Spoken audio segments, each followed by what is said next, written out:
মাদারীপুরের কালকিনির বিভিন্ন খাল দীর্ঘদিন অবহেলায় পড়ে থাকার পর পুনঃখননের উদ্যোগ নেওয়া হয়েছে। মৃতপ্রায় এসব খাল পুনরুজ্জীবিত করে স্বাভাবিক পানি প্রবাহ ফিরিয়ে আনতে ইতোমধ্যে একটি তালিকা প্রস্তুত করে সংশ্লিষ্ট সরকারি দফতরে পাঠানো হয়েছে। সংশ্লিষ্টরা বলছেন, খালগুলো পুরোপুরি চালু করে পানি প্রবাহ ফিরিয়ে আনা গেলে বছরে 3টি ফসল ঘরে তুলতে পারবেন কৃষকরা। কালকিনি উপজেলা প্রতিনিধি শাহাদাত হোসেন ওয়াসিমের পাঠানো তথ্যচিত্রে বিস্তারিত ডেস্ক রিপোর্টে।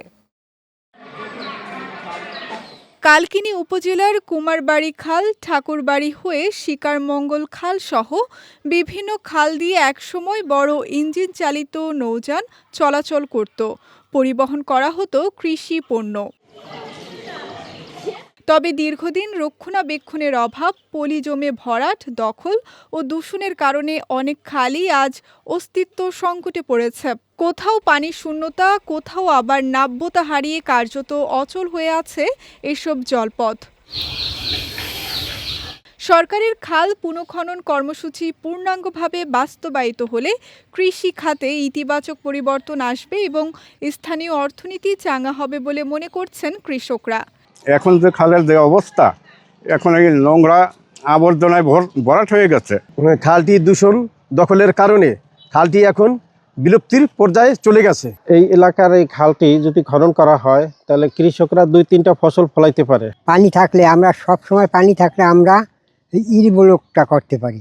সব জমি আগে পানি আনতে খাল ভালো ছিল, কাটা লাগে না। এখন খাল শুকিয়ে গেছে, এই খালের পানি আনতে হয় অনেক দূর থেকে। এদিকে সংশ্লিষ্ট কর্মকর্তারা জানান, প্রথম পর্যায়ে প্রায় 8.1 কিলোমিটার খাল খননের পরিকল্পনা নেওয়া হয়েছে। সরকারের তরফ থেকে আমাদের কাছে কালকিনি উপজেলার 2টি খালের তথ্য চাওয়া হয়েছে, যেগুলো খনন করা হলে এলাকার কৃষকরা এবং সাধারণ জনগণ উপকৃত হবে। সে প্রেক্ষিতে আমরা ইতিমধ্যে 2টি খালের তথ্য সরকারের কাছে প্রেরণ করেছি। কৃষকের ভাগ্য উন্নয়নে খালগুলো পুনঃখননের মাধ্যমে পানি প্রবাহ স্বাভাবিক করার আশ্বাস দেন এ জনপ্রতিনিধি।